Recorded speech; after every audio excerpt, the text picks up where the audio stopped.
It's like a guy being given an injection. You know, all the pain and everything disappears. You've been given an anesthetic, and you lose all relation to grief, to pain, to emotion outside of what you want to do and what you want to get out of that racing car. Roman Polanski, who by then was already a friend, came to me, we were having dinner one night, and said, I have an idea, why don't we do something together, and why don't we come and film the Monaco Grand Prix with you? And I think it would make a good movie. And I thought, well, what sort of movie? And he said, well, it would more like a documentary, but I'm calling it a docudrama, is what he said.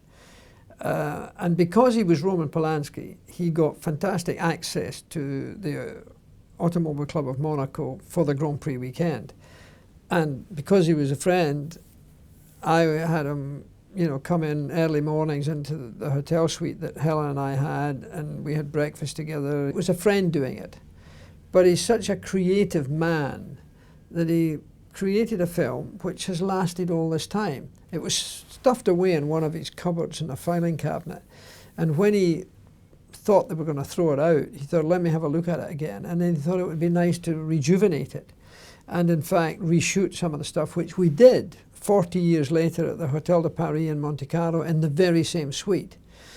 And the two of us at the end of the movie speaking together, 40 years older, about what's happened in between and then and now. So it was a good concept, entirely created by him. I had never worked out why you wanted to do this movie in the first place. Well, in those times I was a great enthusiast of motor racing. I loved motor racing. You took me to see your testing, whatever you were testing. I don't remember, tires, new engine. And I wanted to do a movie about a friend. I was impressed by the fact that he saw in it enough to make something of it in the very first instance. And then when he wanted to give it rebirth, then I was intrigued to see how it would work and would it hold up. See, that guy's got the wrong line altogether. Totally wrong. He's coming up too far to the right. And he was braking too early. He had been to several Grand Prix with me, so he knew that he wouldn't be doing something or shouldn't be doing something that would upset my program for my performance on the race. And I think that was obvious by the fact that I won that race with all of the Roman Polanski factors. But a lot of the time he was doing the camera work himself. So it was Roman, a friend. It wasn't Roman, what do you want to do next? Because you don't know the photographer, you don't know the cinematograph guy, you don't know the sound guy. You know, somehow or other, Roman's doing this, so it must be the right thing to do, it must be okay. So I fell into that very comfortably. And he clearly had a lot to do with me feeling at ease, rather than being aggravated by it.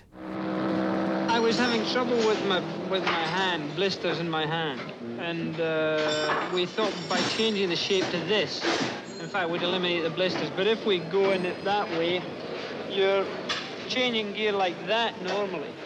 But, you know, up and down like that. But when, in fact, you have to go from fourth to fifth, you do it like that.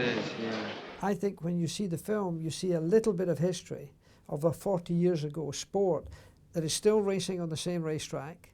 Some of the same people are still around. A little bit different, but that's nice that you see the difference.